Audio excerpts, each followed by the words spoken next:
Hello and welcome to podcast.init, the podcast about Python and the people who make it great. You can subscribe to our show on iTunes, Stitcher, or TuneIn Radio, or you can add our RSS feed to your podcatcher. Please follow us on Twitter or Google+, with links in the show notes. And please give us feedback. You can leave us a review on iTunes, send us a tweet, send us an email, or leave us a message on Google+. And I would like to thank everyone who has donated to the show. Your contributions help us make the show sustainable. For details on how to support the show, you can visit our site at pythonpodcast.com. We are recording today on August 12th, 2015, and your hosts as usual are Tobias Macy and Chris Patty. Today we're interviewing Jessica McKellar. Jessica, could you please introduce yourself? Sure. Hi, everyone. My name is Jessica. I live in San Francisco. I run an engineering group at Dropbox, and I'm, at this point, a pretty long-time contributor to the Python community. In particular, I was a director for the Python Software Foundation for several years. Back in Boston, I was an organizer for the Boston Python user group while it grew to become the largest Python user group in the world, in large part due to a bunch of very concerted diversity outreach initiatives that we were running that I'm quite proud of. I've also been the diversity chair for PyCon for the past several years. And I spend basically all of my travel is around attending Python conferences, much to the consternation of my husband. So how did you get introduced to Python? Yeah, so I went to MIT, although initially to pursue chemistry. I was one of those Science Olympiad nerds in high school. I was actually president of the Science Olympiad team. And I, through those experiences, through my chemistry classes in high school, I really thought that I was going to be a chemist, and that's what I declared. And I have a bachelor's degree in chemistry. While I was pursuing that degree, I had a bunch of friends who were pursuing computer science degrees. And so sort of looking at them out of the corner of my eye, I noticed that they were learning what seemed like this really compelling toolkit full of tools for solving sort of arbitrary important problems in the world. And that felt pretty different, honestly, from what I was covering in my chemistry classes. I love those, but it seemed like a pretty different set of skills and a set of skills that might be worth investigating. So I ended up taking a couple of computer science classes to test the water, got sort of immediately hooked, and ended up getting a bachelor's degree and a master's degree in computer science. That was sort of a long way of getting to the point that I was at MIT right as we were transitioning from Lisp to Python for a bunch of our core classes. And so my exposure was through school, through university, like right as part of this transition. So about half of my classes were in Lisp and half were in Python. That was my very first exposure. But then I ended up using Python for basically all of my internships, and I've used Python with every job that I've had outside of school. So I've been a founder for or a participant or a founder in a couple of startups that have been acquired. That's part of how I got to Dropbox, and all of those startups have used Python. And Dropbox is actually perhaps the largest distributor of a Python application in the world at this point. Dropbox has about 400 million users, and our desktop client is written in Python. So that was kind of a long answer to your question, including a lot of extraneous details, but I learned Python in school, and then I've used it ever since. No, it's all valuable information. We appreciate the background. It's always nice getting a lot of rich detail about people's experience with Python and how you came in contact with it initially. So, no, definitely appreciate that. And how it evolved into taking part in something like Dropbox, which, as you said, sort of like behind the scenes leverages Python to make people's lives better every day. So that's very cool. Thanks. Cool. So can you describe what your responsibilities as a director of the PSF were? Yeah, so the PSF does not attempt to steward the language. The Python core developers and the associated community are really driving the direction for that. Actually, I could mention that Guido does work at Dropbox, so I see him every day, although he's on vacation right now. So the PSF is much more focused on stewarding the community around the language.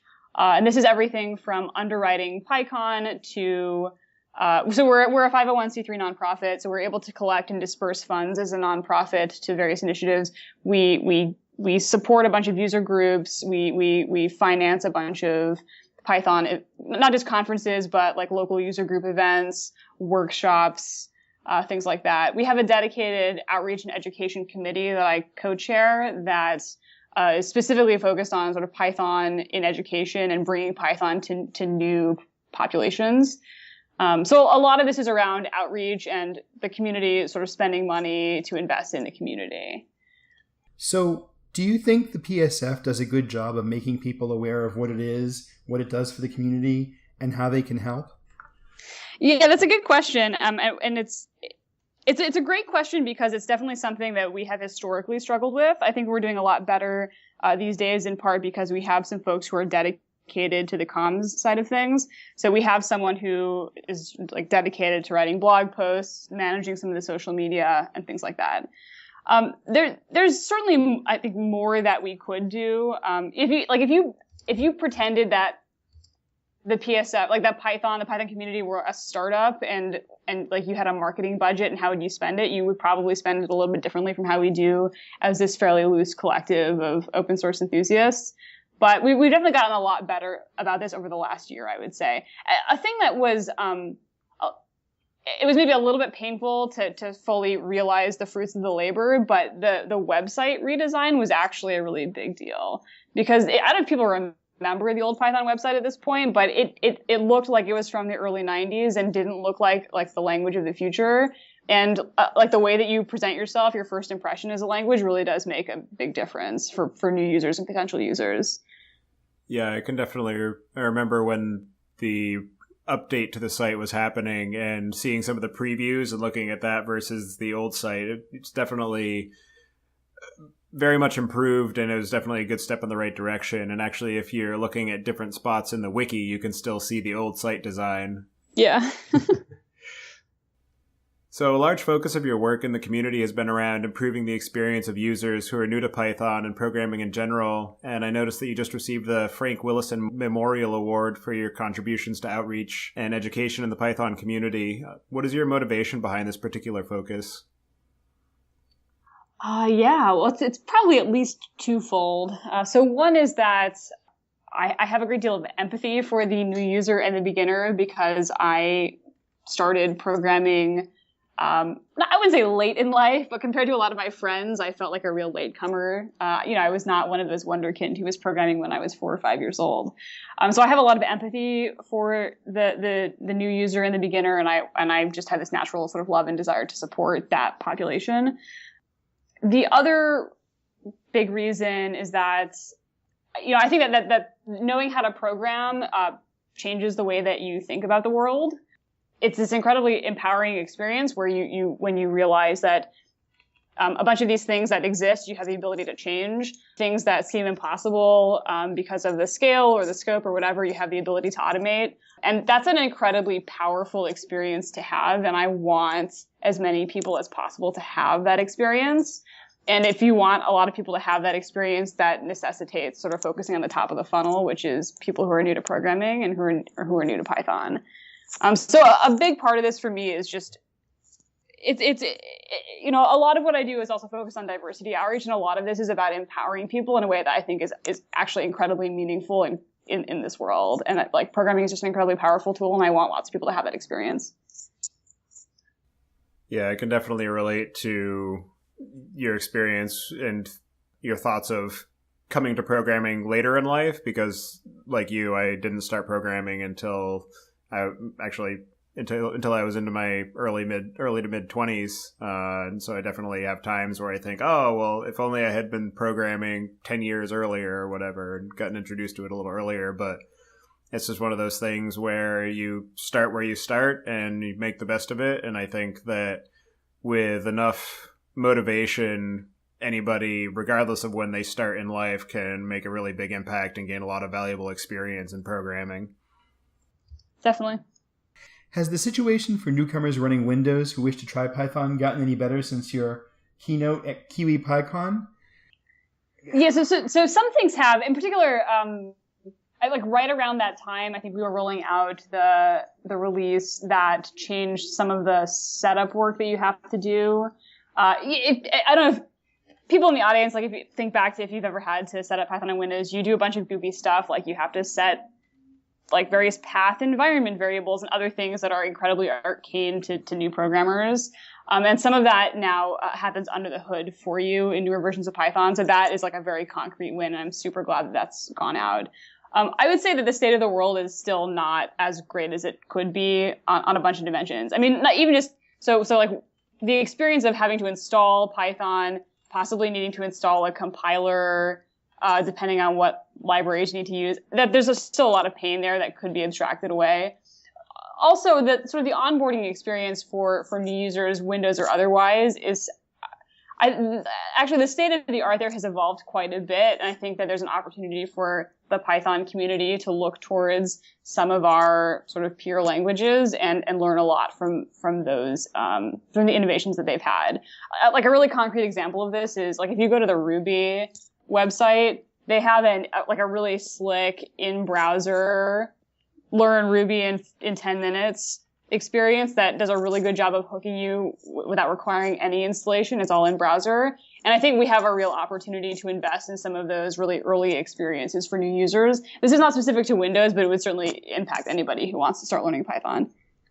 Absolutely, because having to do any kind of installation process at all for really new users can be intimidating, and being able to just say, look, you have a web browser. This is something that you use every day. You don't need anything else. Just go here and get a sense for it. That could be a big win.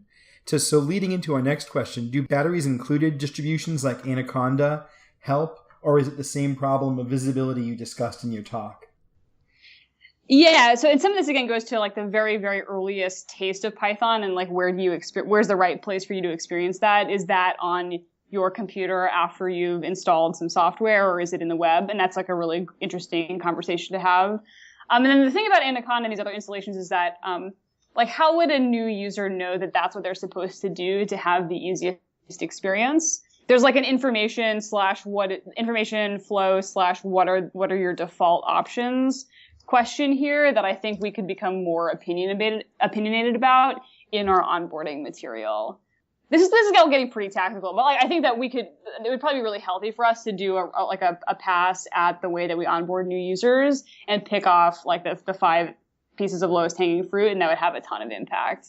And one of these things might be having a very pointed recommendation about what version of Python or what sort of Python IDE you install or whatever. Just having some strong opinions there so that new users don't have to go like research the debate for themselves.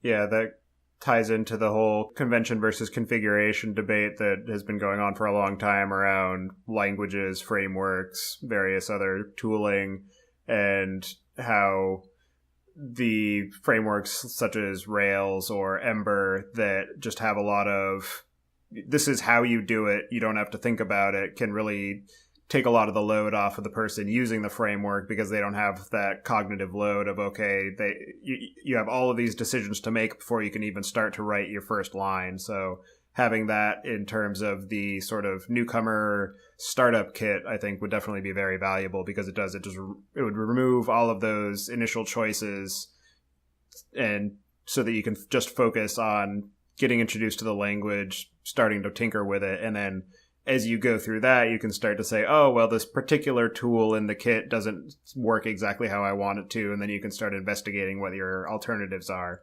So that definitely makes a lot of sense. I also feel like you mentioned taking examples from our peer languages. I think something like Go has benefited tremendously from this, in the sense that the people who designed the language made an awful lot of this is the way to do it, like decisions around it, right? Like this is the officially sanctioned Go coding style, and these are the officially sanctioned Go tools. And, you know, it makes the sort of, as you said, the onboarding process, even though their tools are not necessarily as polished as even Python's are in some respects, the fact that there is only one way to do it, and it's very clearly documented and very easy to wrap your head around, makes it easier for people. Yeah, I would argue, though, that Python does have a better story around some of that than, you know, maybe some alternative languages, because of the heavy emphasis on the Zen of Python and the one obvious way of doing things. You know, there's definitely dozens of options of ways to do things, but at least particularly with the standard library having so many different batteries included, it can reduce the need to reach out to third-party libraries just to get going. So it removes some of that inertia and confusion if you just tell people, okay, just focus on what's in the standard library for this particular set of tasks, and then you can start exploring what the greater ecosystem has to offer. So you've presented a number of times about the future of Python and how we can all help to make sure that story is a happy one. How has the material for that talk changed over the past few years? Yeah, the thing that I'm thinking about the most these days is about the fact that we, as a largely volunteer-driven community, are necessarily resource constrained, and how to sort of maximize the impact of the bandwidth that we have, and like how to make convincing arguments about the things that are highest impact, and then getting people to go do them. And so this is increasingly focusing on some of exactly the things that we've been talking about the top of the funnel. You know, what makes languages successful? Well, there are a couple of things that go into making a language successful for the long haul, but a very important part of it is like continuing to win over new users in a variety of contexts, have them fall in love with the language, and then contribute back to the ecosystem. So that top of the funnel is really important. And this implies, and you know, and we could and should be metrics driven around this. Again, like if we were a startup, we would be measuring this stuff better and like reflecting on the metrics and then using the metrics to inform the way that we prioritize what we work on. But what is probably true based on just observations about the community is that we should be investing more time in those very early experiences, the way that people like hit python.org, install our software, and like their first 5 minutes in, you know, their first 5 minutes at the REPL, or possibly their first 5 minutes in the browser, whichever, you know, ends up being the more compelling experience. And then another big part of this is whoever wins in education has a huge leg up for the longevity of the language. I would like Python to be a language that people still want to use 10 years from now, 15 years from now. It has a bunch of like really great properties across a variety of areas. And a really good way to ensure that is for it to be taught in high schools and in universities. And so there's this whole separate question of how you ensure that happens, if that's a good choice as a learning language.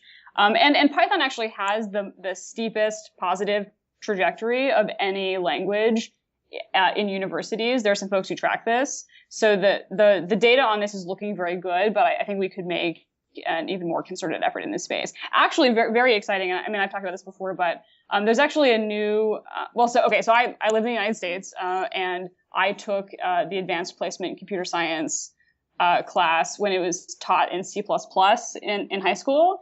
And a lot of people have like somewhat tortured memories of their high school computing classes, often derived from the AP curricula, which tend to be like quite dry.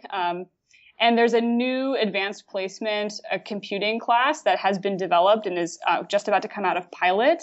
It's a computing principles class, and it's much more focused on the way that you can use programming to have an impact in the world. It's much more interdisciplinary, and it frankly has like a much more engaging curriculum.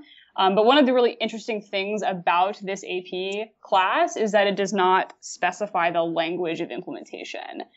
So there's a real opportunity for Python. Like if this AP class takes off, and honestly, I think it will because of how compelling the general curriculum is, there's a real opportunity for Python to get into the hands of a lot more people before university through this program. Like if we're very smart about being available to teachers and collaborating with teachers to develop the Python curricula around the general framework for this AP class. Like that would be a very exciting, concrete thing for the Python community to invest in. Yeah, having the earlier introduction, as you mentioned in your talk, it really gives people a good grounding in the language, and also when they do go out and start building things, they're more likely to use Python as that language. Oh yeah, it's not an accident that the startups that I've been a part of have all used Python. It's like we were a bunch of MIT nerds who came out of MIT having learned Python.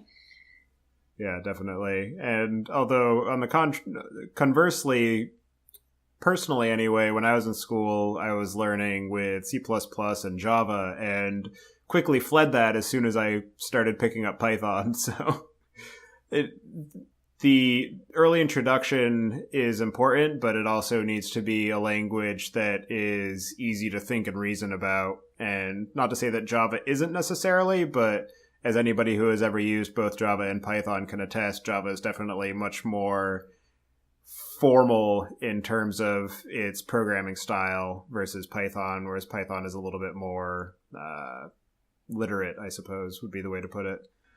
But, sure, and some of this is, some of this maybe is attributable to the language. Some of this is maybe attributable to the curricula that are easy to build around a language at the high school or middle school level. Mm-hmm. But it's a real problem for our community that AP Computer Science is the most gender skewed AP class that exists right now. And like, if we have an opportunity to help change that ratio, that's a pretty big opportunity for us, because we suffer the downstream effects of this skew even at the high school level. So what do you anticipate will be the talking points for this topic over the next few years? Sorry, for this topic, can you scope that a little bit? Sure, yeah. So going back to the previous question about how the future of Python, I guess what the highest priority aspects of the Python community are, what we can be channeling our efforts into. What do you think will be the most high priority items over the next couple of years?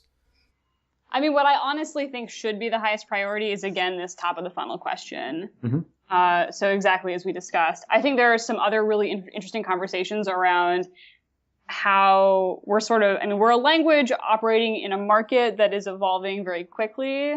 Python doesn't have to win everywhere. Python doesn't necessarily have to be the language that you use, not only for your server-side development, but also for your desktop development, and also for your mobile development, and also for your, brain-to-computer interface of the future. Like, we don't have to win everywhere, but we should be very smart about continuing to be a very generally relevant language across a bunch of different domains. And what that may require is, if we're capable of it, is this fairly distributed open source community, is like putting in the work to ensure that we're still being successful in at least a couple of these key areas. Like, we may need to sort of really champion a couple of key areas where I think it's important for Python to still be a leader and still be really successful. And like, maybe that happens organically through, again, being really smart about getting a bunch of new excited users across a variety of domains, or maybe it's through individuals who are real champions for that part of the ecosystem. Maybe it's being smart about where we invest the dollars of the PSF. Maybe it's being really intelligent about partnerships, but it's a combination for me of like the education and top of the funnel thing. And then, if one of the big value props of Python is that it's this really generally useful language, it needs to continue to be very generally useful, even as the market shifts. So if you could grade the Python community on how well they've listened to and acted on the calls to action in your talks over the past few years, what would you give them? I don't want to grade the Python community. I mean, everyone is welcome to contribute to this in whichever way is motivating for them. And some people are really motivated to work on like nitty gritty bugs in our threading libraries. And some people are really motivated to teach Python at schools. And some people are motivated to do other things. And they're all totally valid. It's a hard problem to rally a bunch of largely volunteers to affect some of this change. I think a thing that is really interesting for us to consider, and I know people have strong opinions on both sides, but I think it would be very interesting for us to consider is, if we believe that we need sort of consistent investment in some key areas, how do we ensure that that happens? And maybe the way that happens is that we're paying people, or we're partnering with companies that have developers who are paid to make these contributions on behalf of the community. That's certainly the way that it works with other, some other large open source projects. The Linux kernel is, of course, a classic example of this these days. And that would be a pretty interesting conversation to have, at least. Absolutely. There's absolutely no doubt that when you have the sheer resources of a company behind you, that it greases the skids, right? Like, if you have people who can say, X% of my time is officially sanctioned for contributing to the Python, blah, blah project, then, you just know a lot more commits are going to happen. It's going to get a lot more consistent support.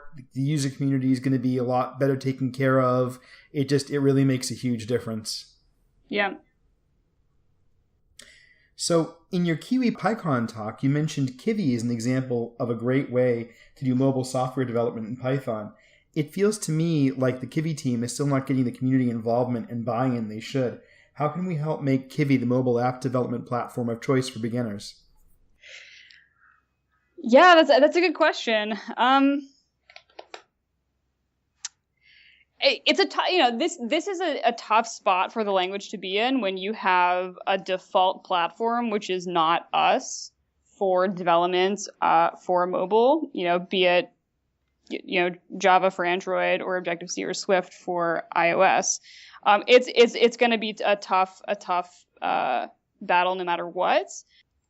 How do you get anything adopted? Well, hopefully it's providing a bunch of value that when people have exposure to it, they see the value and it makes them want to develop using these libraries and then contribute back to the ecosystem.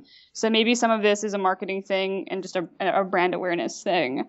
And maybe there are some smart ways to help with this around the PSF partnering with Kibby on ways to increase awareness, running contests and things like that. Maybe some of this is being really smart about getting mobile development in Python into places like schools where they already have a bunch of curricula around doing like fun mobile or game developments in possibly other languages.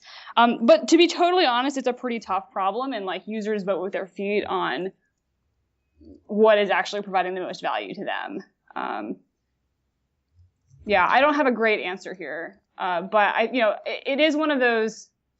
There's sort of there's the opportunity for a virtuous cycle here, right? Like if you reach a critical mass of people who are using a library and then who are contributing back to it, like the functionality increases, it becomes more relevant to more people, and that causes more and more people to discover and then use and then give back to the community in this virtuous cycle. And it would be great for us to hit that point with Kibby. I don't think we've sort of reached that critical mass yet. One thing that's always impressed me about Kibby that, you talk about like users voting with their feet around what gives them the most value, that none of the other mobile platforms that you mentioned, like Java for Android or Swift or Objective-C for iOS, give you. Maybe Swift does, I'm not sure. But when you develop an app in Kibby, it's not even just a mobile app, right? It's a mobile desktop, like wherever you can possibly care to run it app. And I would think that could be a really big win for people who want to develop applications that run on any platform, on the desktop, on the tablet, on their phone, whatever. I totally agree. I mean, maybe it's an awareness issue. Maybe people need some great examples in front of them that inspire them to want to do this themselves. Yeah. Yeah, and also, I think one of the things that could help with adoption as well for Kibby in particular is to have a bit more native feeling widgets in their toolkit, because I know that particularly in desktop, when people are designing desktop applications, a lot of times they're trying to make it feel integrated into the overall operating system, whereas, for instance, the Java Swing interface does not. So that's why a lot of people tend to like to use, for instance, PyQt for doing desktop clients, because the Qt widgets generally have a bit more of a native feel, whereas with Kibby, all of their widgets are completely custom to the Kibby library. But I do know that they've also been doing a lot of work recently to introduce more pre-styled widgets so that there's a little bit less inertia for getting the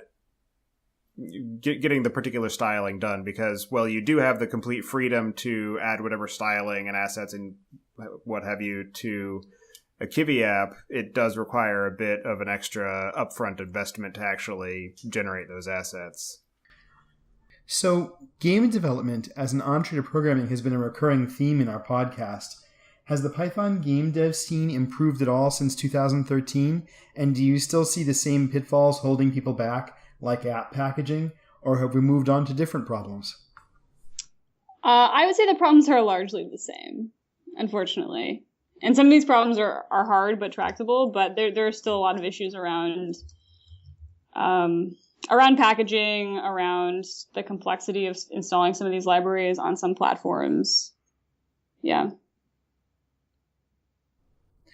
It's interesting because, I mean, you know, I don't mean to sort of harp or use it as a hobby horse, but I do also think that one of the things that's making Go successful, and maybe even Rust too, I'm not sure, but definitely Go, not so much for games, but just in general, is the fact that when you build a Go binary, it's very easy to package it up so it's this completely standalone thing that requires no, you know, supporting libraries or anything else. You can just plunk the binary down where you want to go and you're done. That's it.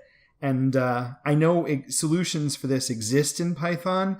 I kind of wonder if maybe that's like another sort of organizational thing of maybe we need to just sort of like include some of these mechanisms in the standard distribution and give people better instructions on how to use them so that people know that you can do that kind of thing with Python and just produce a freestanding, you know, binary blob that they can just install, right? Yeah, I definitely think the status quo here is a tough spot for some use cases, gaming being a really good example.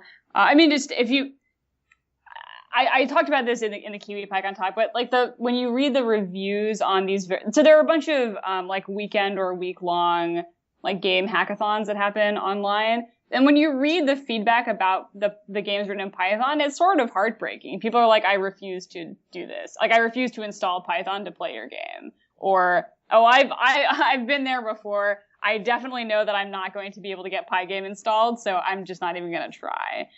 So the status quo does feel pretty broken, and I think like some creative experiments about how to get around this would definitely be worth our while in the community.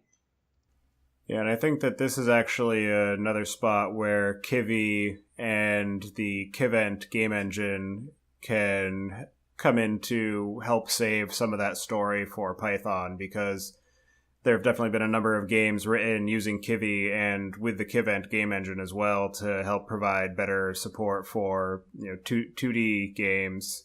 And a big part of the Kibby toolchain as well is the ability to more easily generate those binaries for the various platforms using their Buildozer tool. So maybe with some better awareness around that whole ecosystem, we can improve the story for Python and get more people interested in creating games with Python.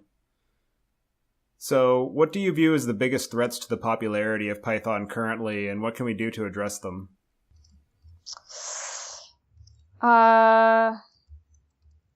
I mean, one of them is that there are languages that are seeing increasing adoption in areas that have historically been our sort of real core competencies and areas of strength.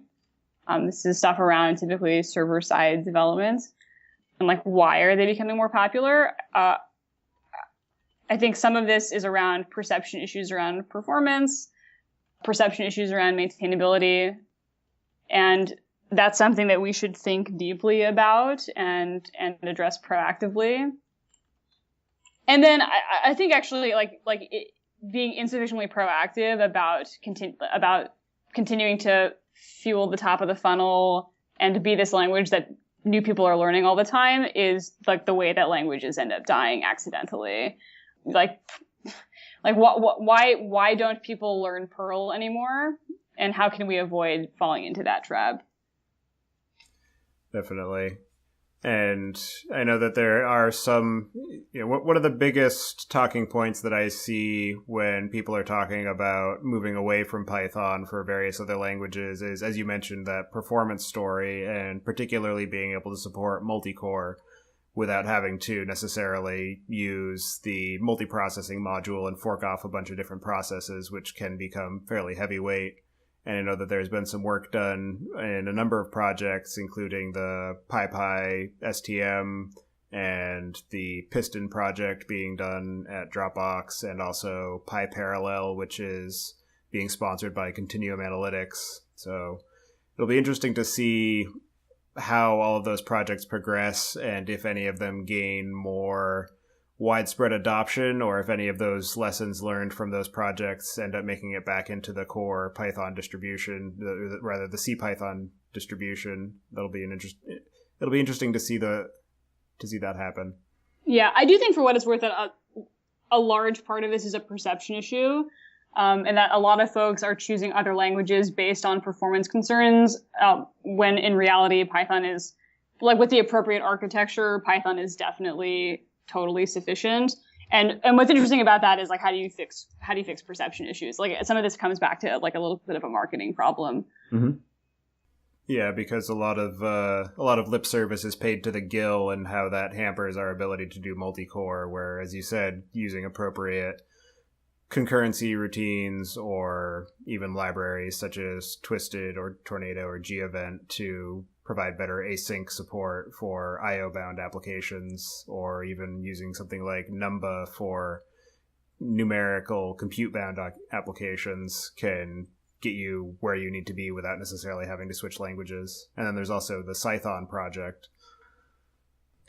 I actually think, you talked about it being potentially a marketing problem. I think part and parcel of that, and the kind of the way to solve that, right, is to get some of these projects that are solving these problems, like Piston, like PyPy, like PyParallels, to get them sort of more out there, get them talking, get them more visibility.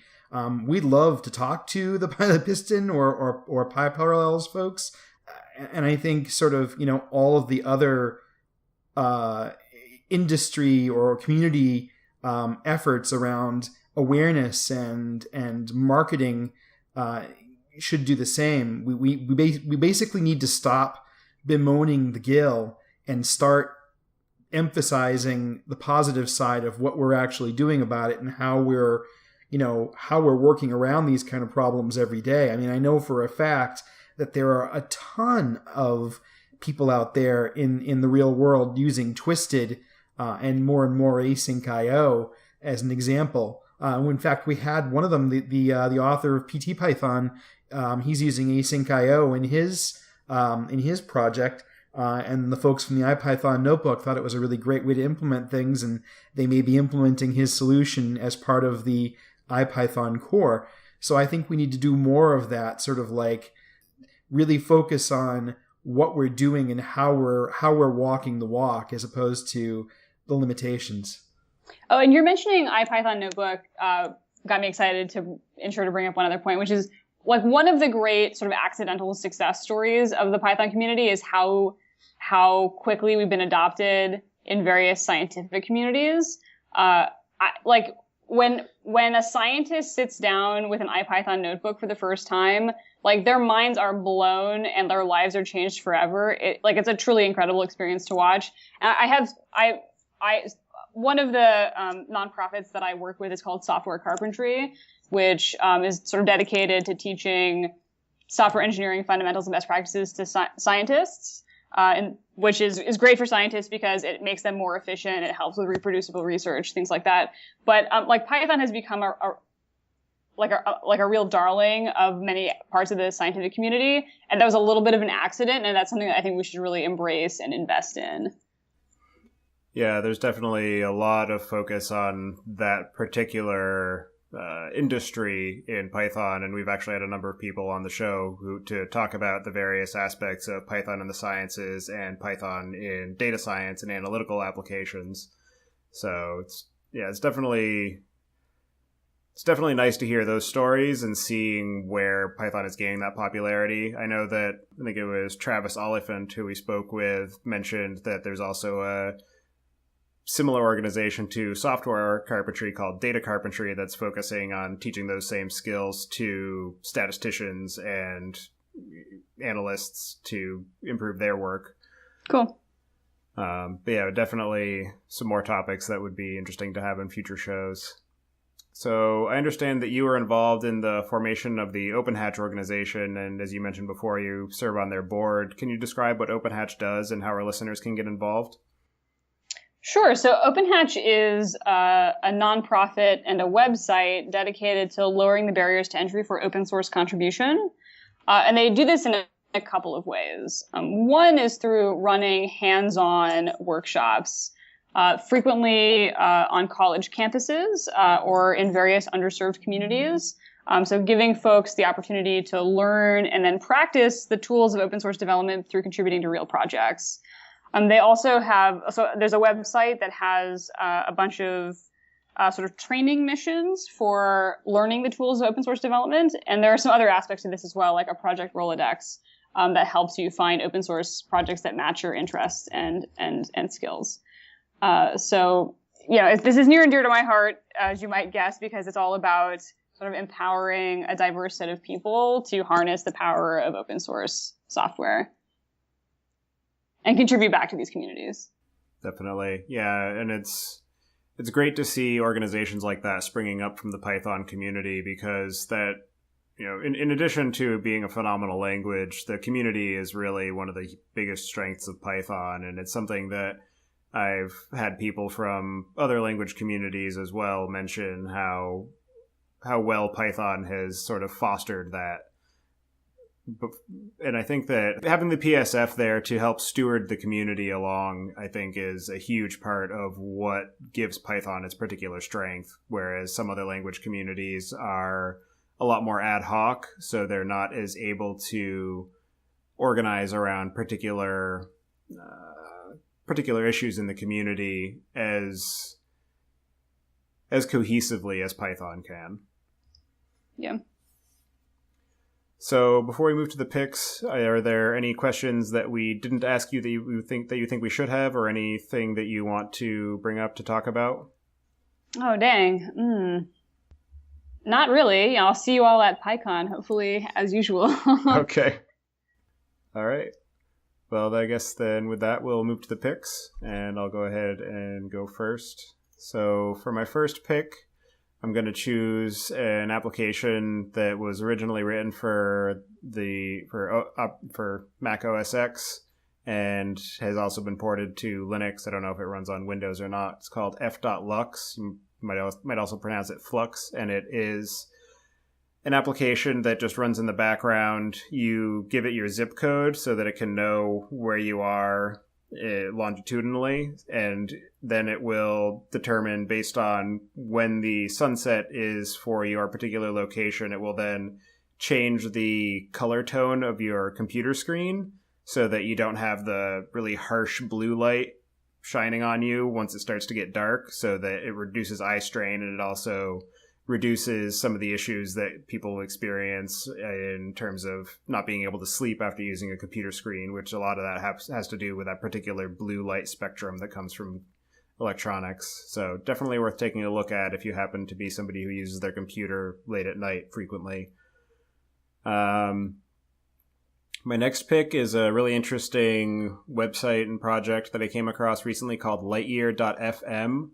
And what it does is when you load the site, it will start off with a picture of the Earth, and then it will slowly accelerate away from the Earth. And at each sort of interval of distance, it will say, for instance, 2015, this is the song that you would be picking up in space if you were receiving our radio signals. And then it goes back all the way to about 120 years ago, to when we first started broadcasting radio signals, just so you can see at which distances you start to hear the various different things that are permeating out into space. So just really interesting way to explore that kind of subject.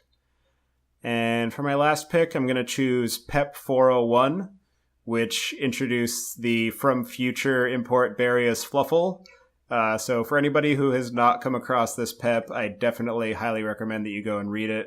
I won't spoil the fun, but I will say that it was originally introduced as an April Fool's joke by Barry Warsaw, and it is well worth the read.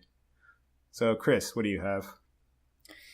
So my first pick is a series of books, of which the most recent came out, and I'm really excited because I like this series an awful lot. It's in the category of books that's just entertaining and fun, and I plow through it like, like popcorn. It's the Alex Verus series by Benedict Jaka, and it's kind of unique. It's urban fantasy, which is one of my favorite genres, and the main character, Alex Verus, is a probability mage, which is kind of interesting. So he doesn't have any flashy powers. He can't fling fireballs around or do any cool things like that. But what he can do, which is awfully neat, is if he's going into a situation he can see all the potential futures that might come out of the situation and, react accordingly, which makes for some awfully interesting plot lines. It's a great story. I should say they're great stories. My second pick is Rick Dillon's org mode structure manipulation tutorial, which I know is a mouthful, but in the past few months I have been converted to be one of the Emacs faithful. And one of the things that I had been hearing for years from Emacs folks is org mode is amazing. You have to see, it's great. Avdi Grimm wrote a great piece on it. And I had played with it, but I had never really sort of actually kind of internalized what makes it so amazing or how I could actually leverage it. Now, I'm an Outliner fan from way, way back. So I knew that there was some good stuff there, but this is the first time. It's just a short YouTube screencast that will really quickly introduce you to sort of what I see as some of the really crucial nuts and bolts nitty gritty of what org mode is and why you should care. It's really great stuff. And I love the rest of his series. It's called Hacking Emacs or Hack Emacs, excuse me. And it's great stuff. I recommend the whole series, really. And my last pick is going to be a card game called Dominion. And this has been around for quite a few years at this point.